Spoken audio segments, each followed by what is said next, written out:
Hello बच्चों, पिछले class में हम लोग स्मॉल बिजनेस में उद्योग का मतलब छोटे लघु व्यवसाय का अर्थ पढ़े थे और इनके रूप पढ़े थे कि सूक्ष्म, लघु और मध्य कितने कितने के होंगे, तो इनको किस किस कैटेगरी में रखा जाएगा। जैसे एक उदाहरण दें कि सूक्ष्म को 25 लाख, लघु को 5 करोड़ और मध्यम को 10 करोड़ के रूप में हमने बताया था।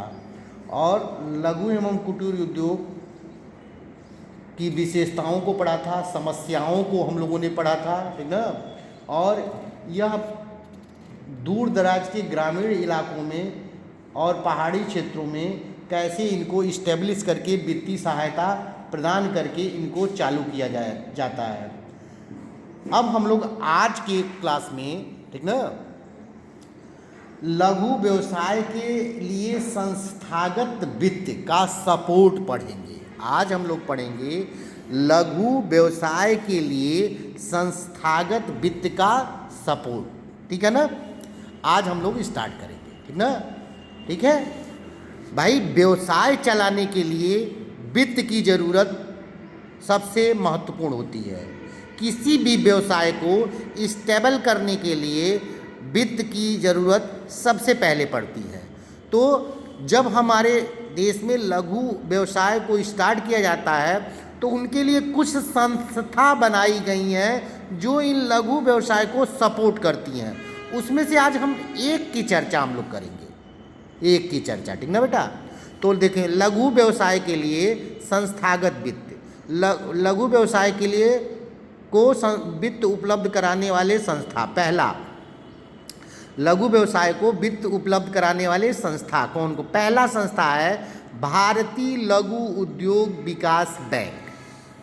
भारतीय Laghu Udyog Vikas bank, small industry development bank of India, जिसको शॉर्टकट में SIDBI कहते हैं, ठीक ना बेटा, SDBI कहते हैं, ठीक है, ठीक है। इस संस्था की स्थापना 1989 में संसद में पारित एक अधिनियम के द्वारा हुई थी। 2 अप्रैल 1990 से यह अपना कार्य चालू कर दिया। IDBI पूर्ण स्वामित्व वाली संस्था है, मतलब ये पूर्ण, इसका स्वामित्व भी उसके पास है। मतलब जिस संस्था के पास स्वामित्व पूरा होता है वो संस्था मजबूत मानी जाती है। चलो एक उदाहरण देते हैं, ठीक ना। हमारे देश में LIC एक संस्था है जो एक बहुत ही वित्तीय संस्थान में सबसे मजबूत संस्था के रूप में है। गवर्नमेंट ने, इंडियन गवर्नमेंट ने इसका IPO जारी करने के लिए, एक लिस्टिंग करने के लिए एक सूचना आई है कि इसके 10% शेयर को इशू किया जाएगा, ठीक ना। यानी कि हम 10% शेयर अब LIC के बेचेंगे, ठीक है। तो यह विश्व की सबसे बड़ी शेयर वाली कंपनी होगी। सोचो, 10% जिस कंपनी का बिकेगा वो विश्व की सबसे बड़ी कंपनियों में से एक होगी, ठीक ना। यानी कि अब इसकी स्वामित्व, हमारा मेन मतलब कहाँ है, इसकी स्वामित्व 10% ट्रांसफ़र होगा। यानी कि पहले स्वामित्व पूरी उसके पास थी, LIC के पास। जब इसके IPO, जब इसके शेयर 10% जारी हो जाएंगे तो इसका शेयर होल्डिंग केवल 90% का रह जाएगा।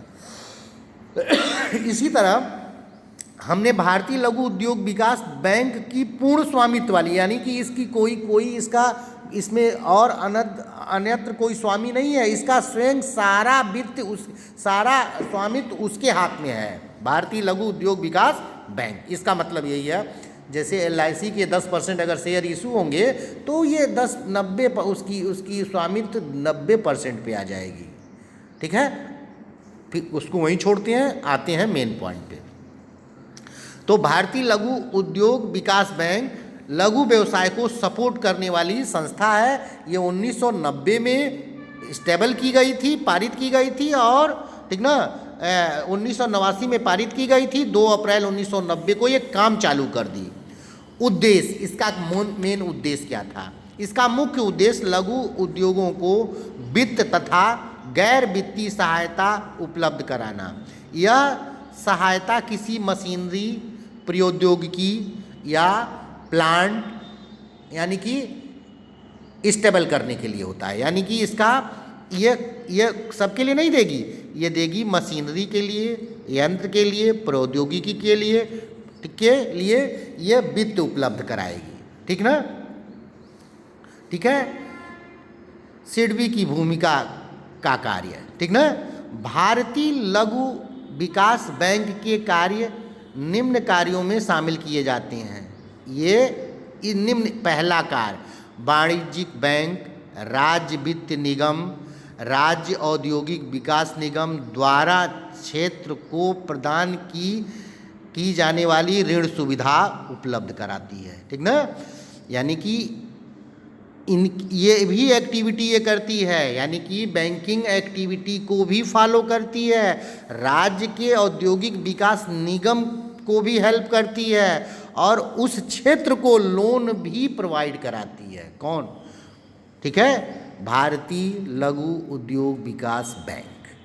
ठीक है, यानी कि भाई जब तक हम एडिशनल कार्य नहीं करेंगे, कोई और कार्य नहीं करेंगे, तो हमारे खर्चे कहाँ से आएंगे? बैंक अपने खर्चे, सारी वित्तीय संस्थान खर्चे सरकार नहीं देती है, स्वयं निकालती है। इसलिए ये कमर्शियल बैंक की एक्टिविटी भी फॉलो करती है। दूसरा, लघु उपक्रमों के उत्पादन एवं बिक्री से उत्पन्न बिलों की कटौती, यानी कि जो लघु उत्पादन उपक्रम होते हैं, जो उत्पादन करते हैं और बेचते हैं, उनके बिलों का निपटारा भी यही कर देती है। यानी कि कमर्शियल बैंक की एक्टिविटी ये करती है।